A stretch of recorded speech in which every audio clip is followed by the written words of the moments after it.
Good morning, Miss Gordon. How you doing? That's good. Arriving at 6 Mount Zion on Sunday mornings.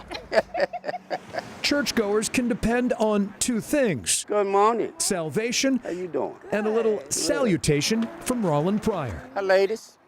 How y'all doing this morning? The trustee welcomes members to a place he considers his foundation. I done everything here. The Baptist Church on Duval Street is a pillar in the heart of Pryor's old neighborhood, Jackson Ward. The community need this. It's a building with roots as strong as its founder, John Jasper. I preach this sermon just to settle the minds of my free brethren and repeat it because friends wish to hear it.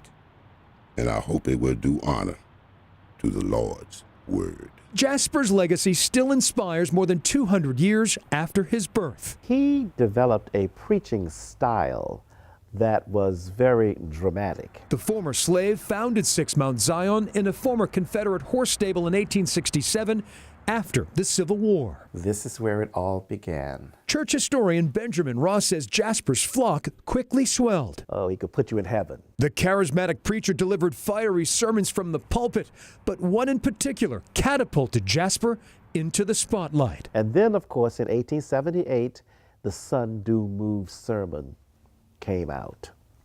Well, that took Richmond by a storm. There you are.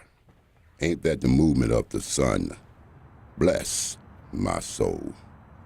Joshua stopped the sun, but hear the Lord make the sun walk back 10 degrees. Jasper's controversial message echoed across the nation. Well, it was extremely popular. Of course, it's been printed over and over and over again. Using Bible scriptures and electrifying Jasper argued the sun revolved around the earth. If the Lord could do things that seemed unnatural, make the sun move in the sky, make the earth square, then indeed the Lord could move in the hearts of men and change them. Converts, critics, and the curious, both black and white, clamored to hear Jasper preach. The General Assembly closed one day and came to 6 Mount Zion and to hear the Sun Do Move sermon. The sermon made Jasper one of the most popular clergymen in the country. And the media covered it after the sermon was preached. We have over 300 articles in our archive that speaks of Jasper preaching this sermon. While the Reverend preached about moving, blocking your blessing. 6 Mount Zion's faithful has made sure their church has always stayed put. You know, I remember being a kid looking over the fence, looking down in the hole. A half-century after Jasper's death in 1901, wrecking balls crashed through Jackson Ward. That's it. Half of the neighborhood disappeared. The new Interstate 95 came barreling through in the 1950s. Oh, hundreds of homes were torn down. But church leaders stood their ground and fought the federal government. In the mid-1950s, that was not an easy battle to win. But when they did, engineers were forced to redesign a long stretch of 95, sparing 6 Mount Zion. So many of my friends who travel up and down 95, they'll text me or call me and say, "Oh, I saw your church today." Benjamin Ross credits perseverance and maybe a little help from above. I would like to think that, yes, that this was some divine intervention. Jackson Ward neighborhood was cut in two. This church was largely cut off from its own congregation. Historian Selden Richardson, author of Built by Black, says the church remains a symbol. In the way that the building has survived, it's a real study in perseverance and faith, I think. This is rush hour.